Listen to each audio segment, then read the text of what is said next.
I learned the weight of silence in the Whitlock estate, how to fold my presence into the shadows between Venetian marble and Baccarat crystal, invisible as the morning light that pooled across hand-knotted Persian rugs, worth more than my childhood home. For 17 years, I polished mirrors that reflected lives I would never live, arranged white orchids in cut glass vases that cost more than my annual salary, and kept secrets that could have shattered their perfect gilded cage.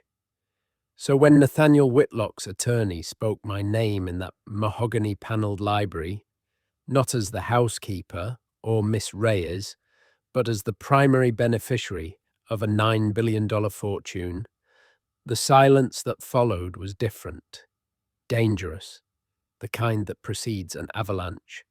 Every air in that room turned to stone, their champagne flutes frozen mid-air, their carefully constructed masks of grief cracking to reveal something far more primitive: rage. Today, I want to share something with you. There are people in this world who measure your worth by the door you use to enter a building, the grand entrance or the servants' corridor. They'll dismiss you, underestimate you, treat you as furniture in their carefully curated lives. But loyalty has its own currency. Integrity casts its own light. And sometimes, the universe has a way of rewriting every assumption they ever made about who deserves a seat at the table. If you've ever been overlooked, underpaid, or underestimated, this story is for you. If you're with Mr. Douglas Stories, comment. Tell us where you are watching from. My mother used to say that cleaning rich people's homes was like reading their souls through the debris they left behind.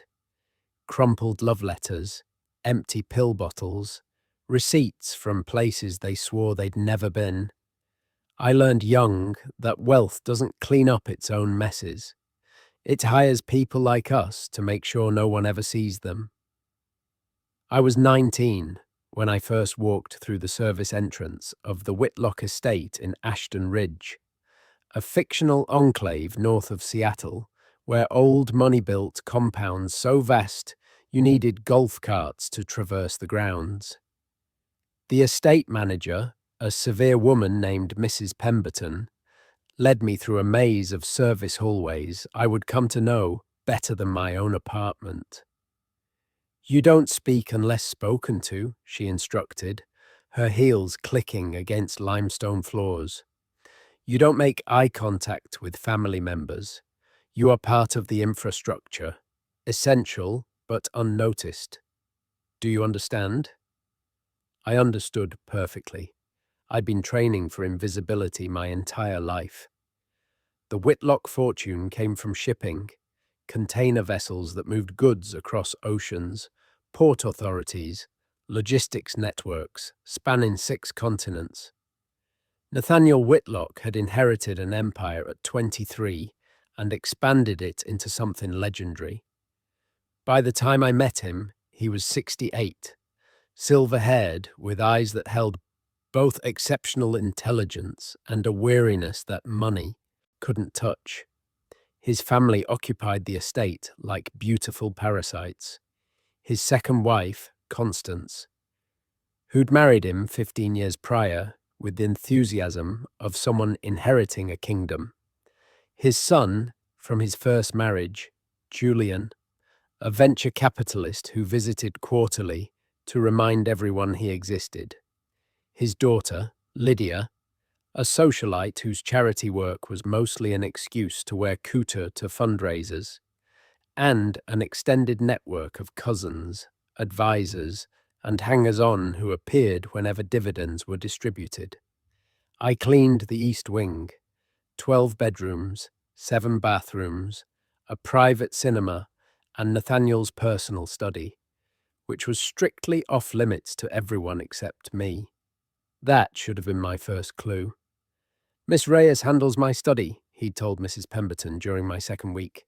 "No one else." Constance had objected. Surely your wife should have access. My study, my rules. His tone allowed no argument. So every Tuesday and Friday at 6 a.m., I entered that cathedral of books. Floor-to-ceiling shelves holding first editions, maritime maps, journals in languages I couldn't read. I dusted ship models, polished the brass compass on his desk, straightened papers without reading them, and left everything exactly as I'd found it. Except once.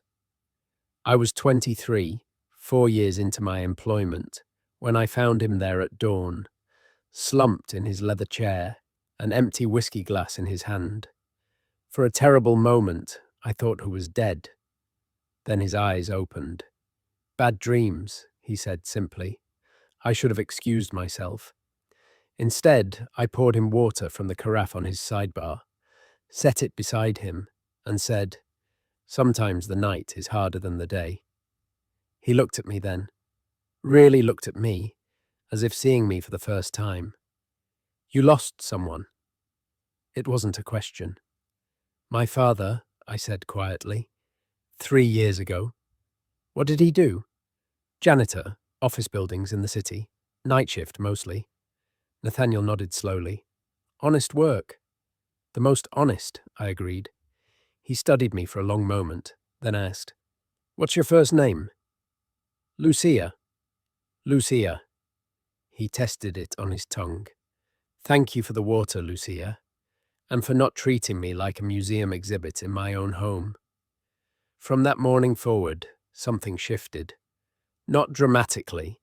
The staff hierarchy remained intact, the boundaries clear, but in small, nearly imperceptible ways. He began leaving books on his desk with passages marked, as if knowing I'd read them while dusting.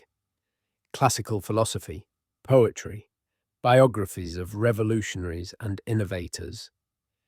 "You're educating the help," Constance observed icily one afternoon when she caught me replacing a bookmarked volume. "I'm leaving reading material in my own study," Nathaniel corrected. "If Lucia chooses to improve her mind during work hours, that speaks to her character, not her station." The look Constance gave me could have frozen fire. The formal dinners were the worst. 20-course affairs where I circulated with other staff, refilling wine glasses and clearing plates while the family performed their ritual of sophisticated cruelty. "Did you see the Merrick girl's dress at the opera?" Lydia would say, loud enough for servers to hear. "Trying so hard to look cultured. New money is always so effortful." Julian would laugh, loosening his tie. "At least she's marrying well. That's the only way their kind can elevate."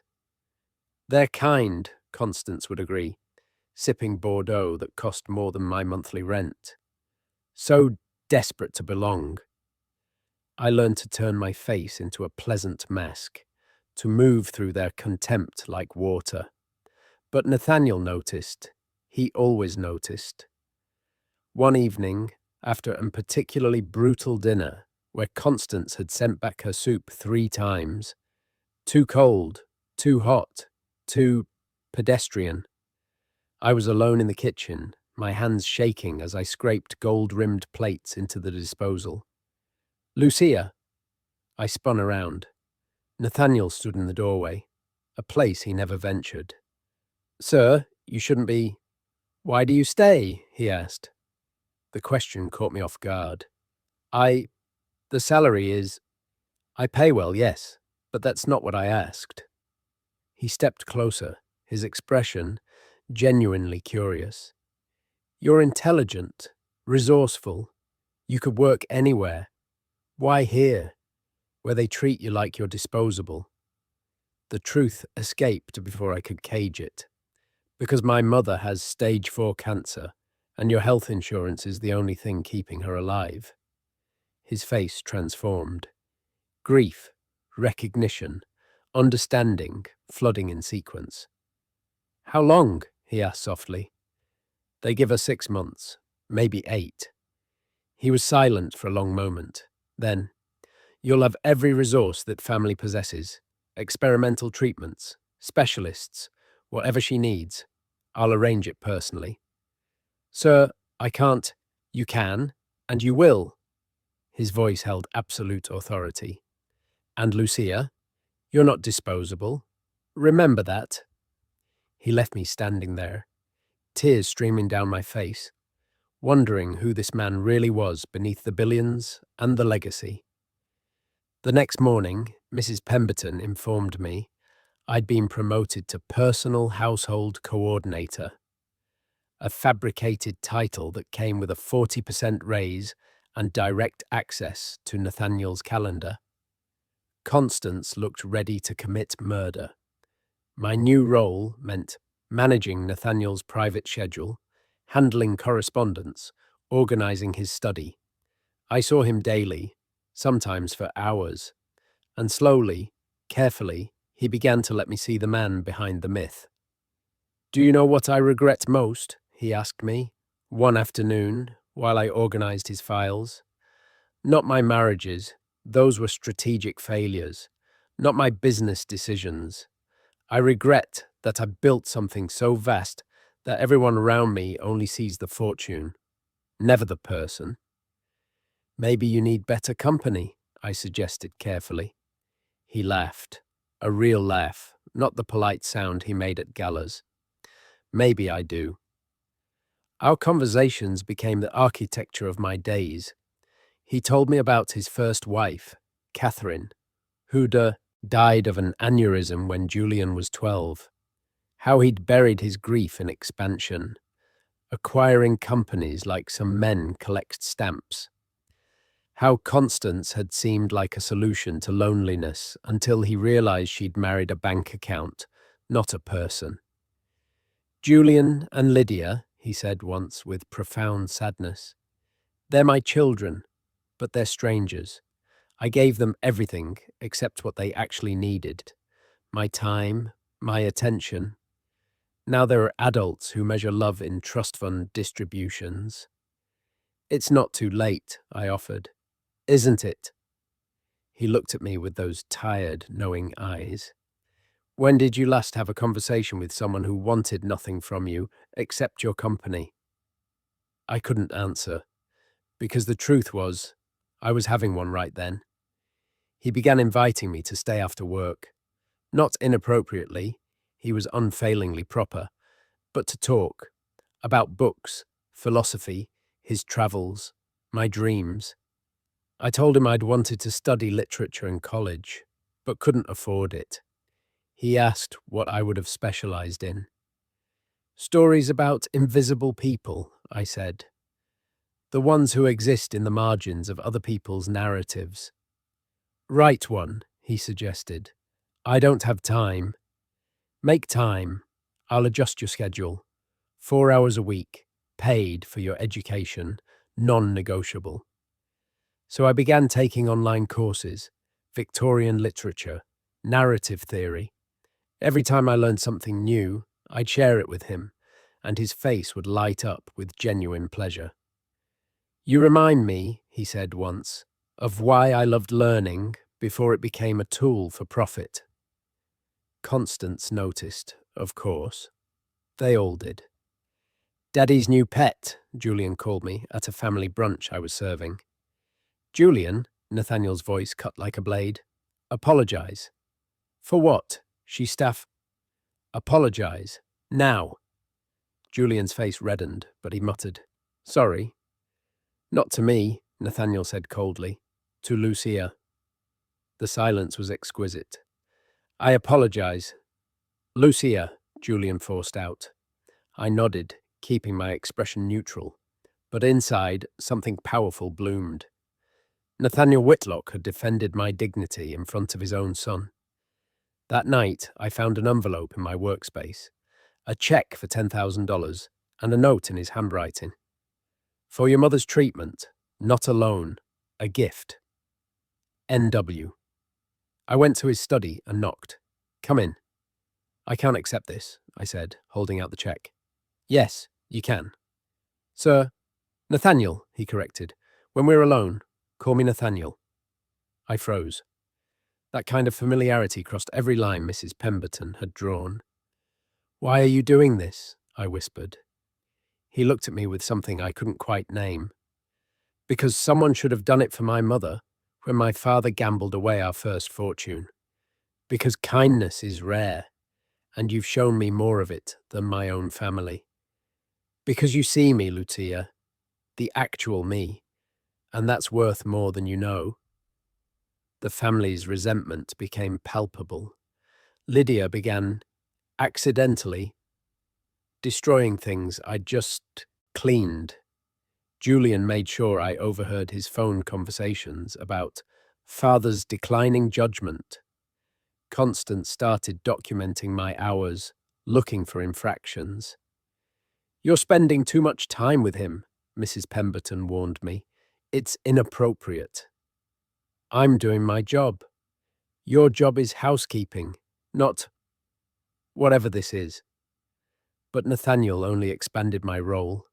He brought me to charity meetings, asked my opinion on foundation grants, introduced me to his attorney, Richard Pemberton, no relation to the estate manager, as my most trusted advisor. "Interesting," Richard said, studying me. "Nathaniel doesn't trust easily."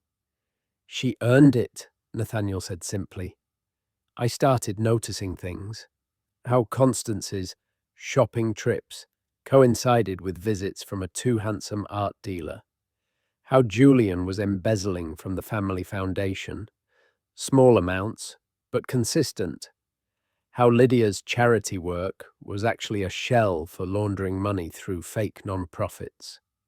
I kept detailed notes, locked in my apartment, never sure why I was documenting their corruption.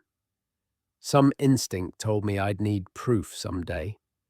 The annual Whitlock Foundation Gala was a spectacle of obscene wealth.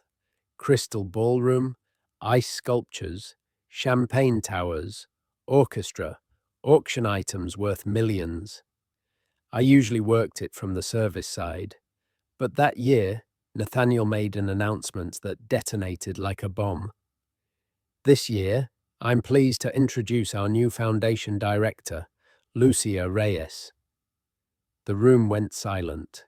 Constance's champagne flute shattered against marble. I stood frozen as Nathaniel gestured me forward. Not in my uniform, but in a gown he'd had tailored for me. Midnight, blue silk, elegant and appropriate. "Lucia has shown more dedication to our charitable mission than anyone I've worked with," he continued. "She understands what it means to struggle, to need help, to rise through merit rather than inheritance. That perspective is exactly what this foundation needs." The applause was polite but thin. I could feel the family's fury, like radiation. Later, in the coat room, where I'd escaped to catch my breath, I overheard Constance and Lydia. "He's clearly losing his mind," Constance hissed, "elevating the hired help." "Or he's grooming her for something else," Lydia suggested darkly. "Maybe we need to accelerate our timeline." "Timeline for what?" I stepped out of the shadows. They went pale. "Eavesdropping," Constance recovered quickly. "How perfectly common." "What timeline?" I repeated. "Nothing that concerns you," Lydia said coldly. "Enjoy your little moment of glory, Lucia. These things never last." But I'd heard enough. They were planning something. I found Nathaniel on the terrace, looking out over the grounds. "Thank you," I said quietly, "for tonight, but you've made me a target." "I know." He turned to face me. "There's something I need to tell you. Something I should have said years ago." "What?" He hesitated then. "You remind me of someone. My first wife, Catherine. Not in appearance, but in essence. The way you see the world, the stubborn dignity. When you walked into my study 7 years ago, I thought I was seeing a ghost." My heart hammered. "Nathaniel, I'm dying, Lucia." The words fell like stones. Pancreatic cancer, stage 4. They give me 3 months, maybe 4. The world tilted. No, I whispered. I've kept it quiet. Only Richard knows. But I need you to understand. Everything I've done, the promotion, the visibility, it's not charity, it's preparation. For what? For war. His eyes held absolute clarity. My family will tear themselves apart over the inheritance, but I've made sure they won't get what they expect. And you, Lucia, you're going to be the key to everything. The next morning, I was escorted from the estate by security. What's happening? I demanded.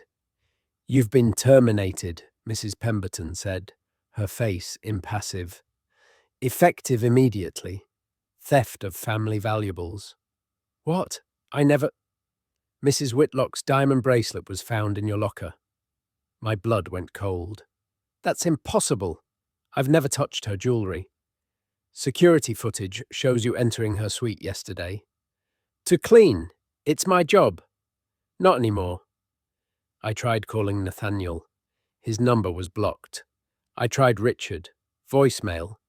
I showed up at the estate. Security turned me away.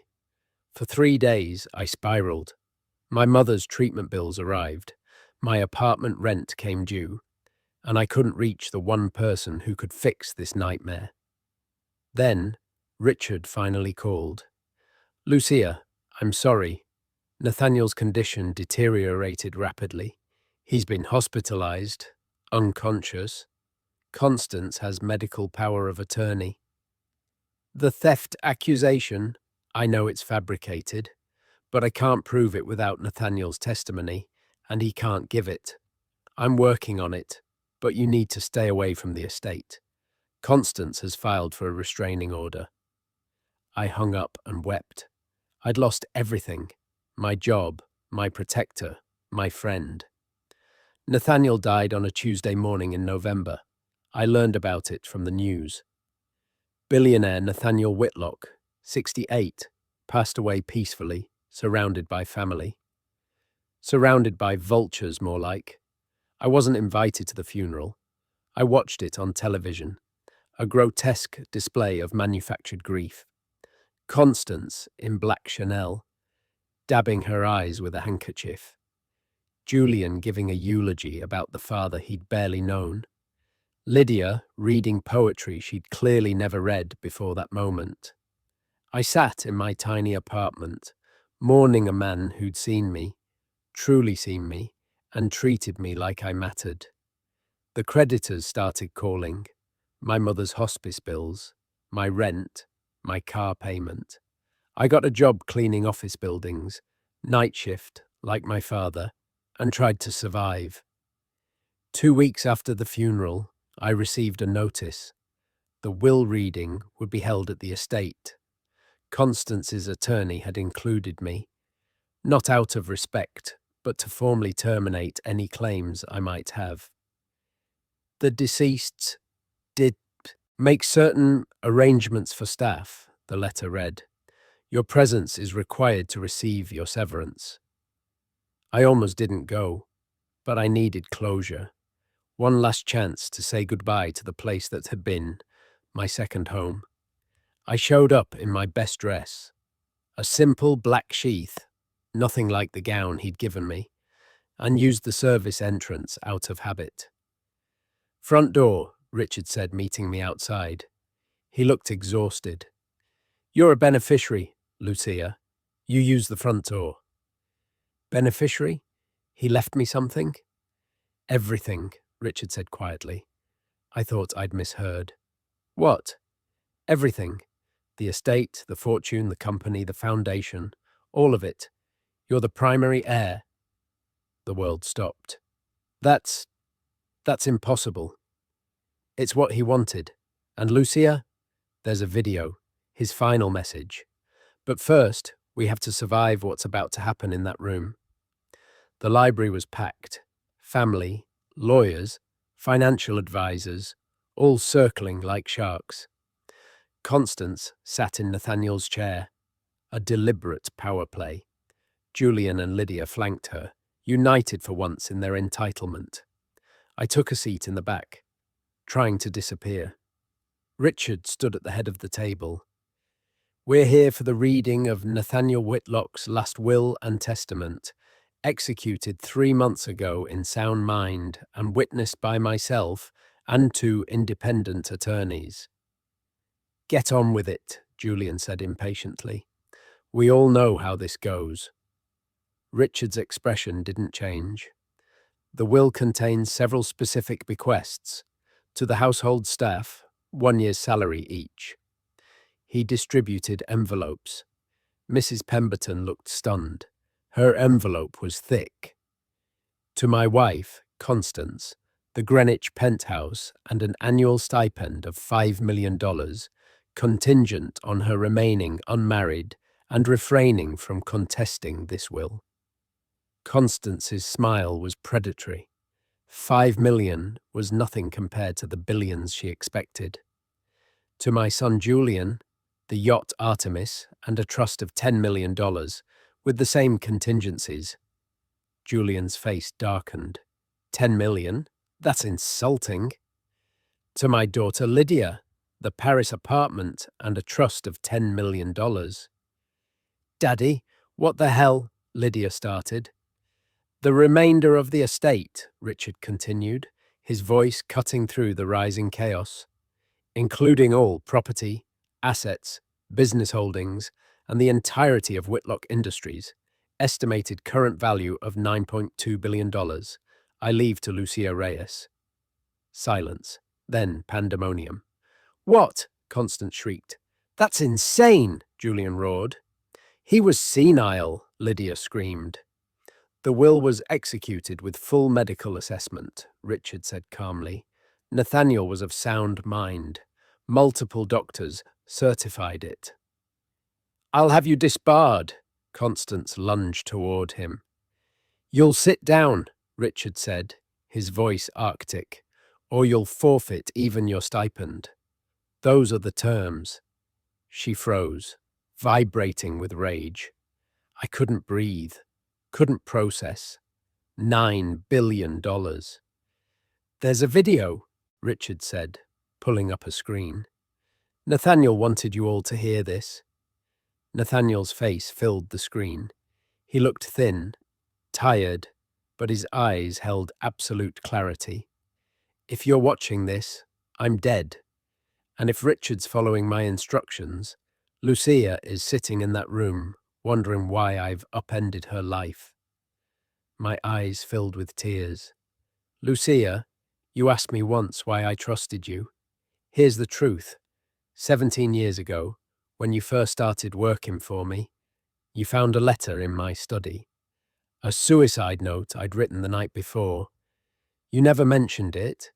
You simply threw it away, left a post-it note that said, "Tomorrow is another day," and never spoke of it again. I remembered.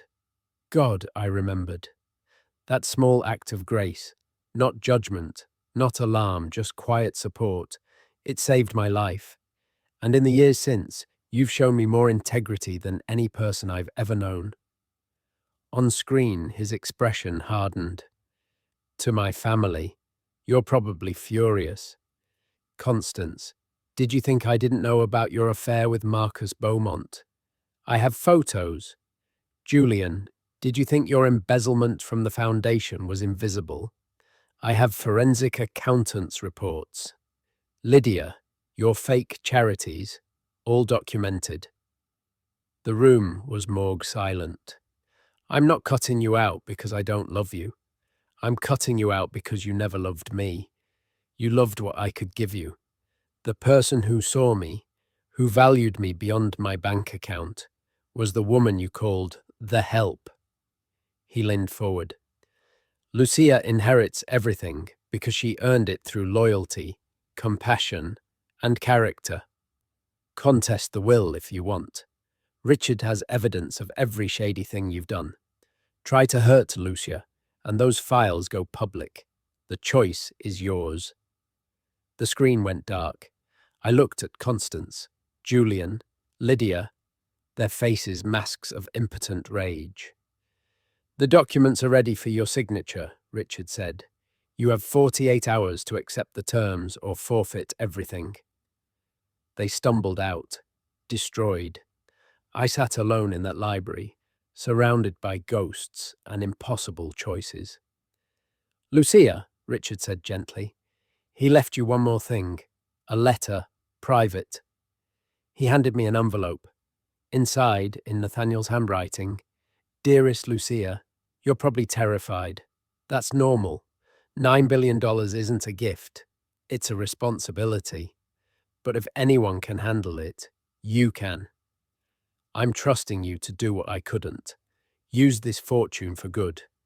The foundation is yours now. The company is yours. Transform them. Hire people who remind you of you. Overlooked, underestimated, brilliant. You gave me the last happy years of my life. You reminded me what it meant to be human, not just wealthy. That's worth more than every dollar I'm leaving you. Live well, love deeply, and remember, you were never just the housekeeper. You were the daughter I wish I'd raised. With profound gratitude, Nathaniel, I wept then, for the man I'd lost, for the life I'd gained, for the impossible weight of his trust. They tried, of course. Constance filed 16 lawsuits. Julian hired investigators to dig up dirt on me. Lydia gave interviews claiming I'd manipulated a sick old man. But Richard had prepared for war. He released one document, photos of Constance with her lover, time-stamped during Nathaniel's illness. Public opinion turned instantly. The grieving widow narrative collapsed. Then the forensic reports on Julian's embezzlement hit the news. Federal investigators got involved. He faced criminal charges. Lydia's fake charities were exposed. The IRS froze her accounts. One by one, their attacks crumbled. 6 months after Nathaniel's death, I stood in the Whitlock Industries boardroom, my boardroom now, facing the company's leadership. I know what you're thinking, I said. The housekeeper is running a $9 billion empire. But here's what you don't know. I spent 17 years watching this family waste resources, ignore opportunities, and treat people like assets. That ends now. I outlined my vision: ethical supply chains, employee ownership programs, massive foundation expansion, environmental initiatives. Some of you will resist. You can leave with generous severance. But if you stay, you work for a company that measures success by more than stock price. 3 executives quit. 42 stayed. The transformation began. 2 years later, I stood in the newly renovated foundation headquarters, a building that used to be luxury apartments, now converted to serve the community. Free medical clinics, education programs, job training. My mother was there, in remission against all odds. The experimental treatment Nathaniel had funded had worked. I'm proud of you, Miha, she whispered. I'm just doing what he would have wanted. That night, I returned to the estate. My estate now, though I'd never lived there. I'd converted it to a school for hospitality workers, teaching the next generation that service isn't servitude and dignity isn't determined by income. I walked through Nathaniel's study, now preserved as a memorial. His books, his maps, his compass. On the desk, I placed a framed photo. The two of us at the foundation gala, him in his tuxedo, me in the midnight blue gown. Both of us smiling like we shared the world's best secret. Thank you, I whispered to the empty room, for seeing me, for trusting me, for teaching me that worth isn't inherited, it's earned. Outside, the sun set over grounds where children now played. Scholarship students from backgrounds like mine, learning, growing, becoming. I'd taken his fortune and turned it into a legacy that would outlast us both. And somewhere, I hoped he was proud. 5 years after inheriting the Whitlock fortune, I established the Nathaniel Whitlock Scholarship, full rides to college for children of service workers, janitors, housekeepers, the invisible people who keep the world running. The first recipient was a young woman whose father cleaned office buildings on the night shift. When I handed her the acceptance letter, she looked at me with tears streaming down her face and asked, "Why me?" I smiled, remembering a silver-haired billionaire who'd asked me the same question years ago, and I told her the truth. Because someone saw your worth. Now go show the world what I already know, that you're extraordinary. She hugged me, and in that moment, I understood what Nathaniel had known all along. The greatest fortune isn't what you keep. It's what you give away to someone who'll use it to change the world. And every life we transform, every person we elevate, every time we choose to see the invisible, that's not just inheritance. That's revolution. If you enjoyed this journey of dignity, betrayal, and ultimate triumph, subscribe to Mr. Douglas Stories, where every fall becomes a rise, and every overlooked person gets their moment to shine. Because the universe always keeps receipts, and justice, though delayed, is never denied. Your story isn't over, it's just beginning.